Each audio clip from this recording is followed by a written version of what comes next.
Welcome to our channel natural health and homeopathy, जहां हम बात करते हैं कि किस तरह से आप अपनी ज़िंदगी को कुदरती और आसान तरीकों को इस्तेमाल करते हुए बेहतरीन अंदाज में गुजार सकते हैं और सेहतमंद रह सकते हैं। आज की वीडियो में हम बात करने जा रहे हैं फिलॉसफी ऑफ होम्योपैथी के बारे में,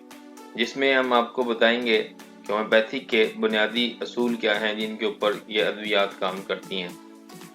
आज की वीडियो में हम कवर करेंगे इस चीज़ को कि किस तरीके से होम्योपैथिक अद्वियात इंसानी जिस्म के ऊपर असरअंदाज होती हैं और काम करती हैं। होम्योपैथी बुनियादी तौर पर दो अल्फाज से मिलकर बना हुआ एक लफ्ज़ है जिनके मानी हैं होमियोस के मतलब सिमिलर के हैं, और जब इसके मुकाबले में पैथोस जो है वो सफरिंग के मतलब रखता है। होम्योपैथी के काम करने का बुनियादी असूल लाइक योर लाइक का है। लाइक योर लाइक में इस तरीके से काम किया जाता है कि जो चीज़ें किसी भी इंसानी जिस्म के अंदर जो अलामात पैदा करती हैं या जो तकलीफ़ का बायस बनती हैं, उन चीज़ों को डाइल्यूट करके उनकी बहुत ही कम मकदार इंसानी जिस्म को दी जाए तो वो उन्हीं अलामात के इलाज के तौर पे इस्तेमाल हो सकती हैं। तो होम्योपैथिक जो सी है वो किसी भी चीज़ के अलामात को पैदा करने वाली चीज़ को कम मकदार के अंदर जिस्म में दाखिल करके उन अलामात के इलाज के तौर पर इस्तेमाल होने के असूल के ऊपर काम करती है। ये असूल बिल्कुल उसी तरह से है जिस तरह से वैक्सीन का असूल है कि कमज़ोर जरासीमों को इंसानी जिस्म के अंदर दाखिल किया जाता है और वो इंसानी जिस्म के अंदर इम्यूनिटी को एक्टिवेट करते हैं, एंटीबॉडीज़ बनाते हैं, और उसके नतीजे में इंसानी जिस्म इस काबिल हो जाता है कि जब वो जरासीम अपने सेहतमंद जिस्म के ऊपर हमलावर हों तो इंसानी जिस्म आगे से उनके इम्यूनिटी रखता है और उनका आगे से मुकाबला करता है और अपने आप को बचाता है। होम्योपैथी भी इसी तरह से इंसानी जिस्म को अंदर से कुव्वत देती है और उसको इस काबिल बनाती है कि वो किसी भी तकलीफ़ और बीमारी को मुकाबला कर सके, और अगर वो तकलीफ़ और बीमारी उसके ऊपर हावी है तो उससे वो निकल सके और अपने आप को सेहतमंद हालत में वापस ला सके। होम्योपैथिक में एक दवाई एलम-सीपा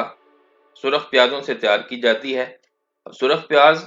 इंसानों में आंखों में पानी और आंखों में जलन का सबब बनते हैं, और उसी तरह एलम-सीपा जो है वो इन्हीं अलामतों के इलाज के तौर पे इस्तेमाल की जाती है।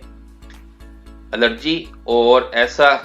फ्लू और ज़ुकाम जिसके अंदर नाक से पानी का बहना और आंखों से पानी का निकलना, इन अलामात के लिए एलम-सीपा एक बेहतरीन दवाई सवर की जाती है। इसी तरह एक और दवाई जो कॉफ़ी के बीन्स से तैयार की जाती है, कॉफ़िया क्रूडा कहलाती है, और ये स्लीपलेसनेस यानी बेख्वाबी के इलाज में इस्तेमाल होती है।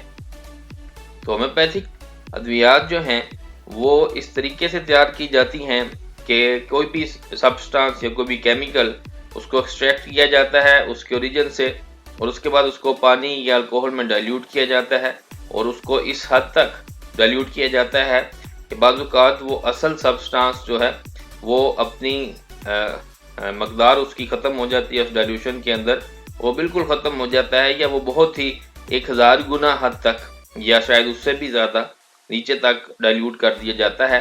और फिर इस हालत में उसको इंसानी जिस्म को बतौर दवाई के दिया जाता है, जिसके नतीजे में वो इंसानी जिस्म के अंदर जाकर इंसानी जिस्म को अंदर से मजबूत करता है और उसको अंदर से उसकी सलाहियत को उभारता है कि वो अपने आप को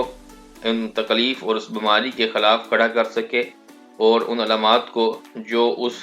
केमिकल के असल में इस्तेमाल होने की ज़रूरत में आ सकती थी उन अलामात को दूर कर सके। क्योंकि होम्योपैथिक में कोई भी ऐसा केमिकल इंसानी जिस्म के अंदर नहीं भिजवाया जाता जो मसनूई तौर पे तैयार किया गया हो, तो इसलिए होम्योपैथ्स का ये मानना है कि होम्योपैथिक अद्वियात का कोई साइड इफ़ेक्ट नहीं होता है और वो इंसानी जिस्म के ऊपर कोई ज़रर असरात नहीं छोड़ती हैं, इसलिए उनको कुदरती और महफूज अद्वियात तस्वर किया जाता है।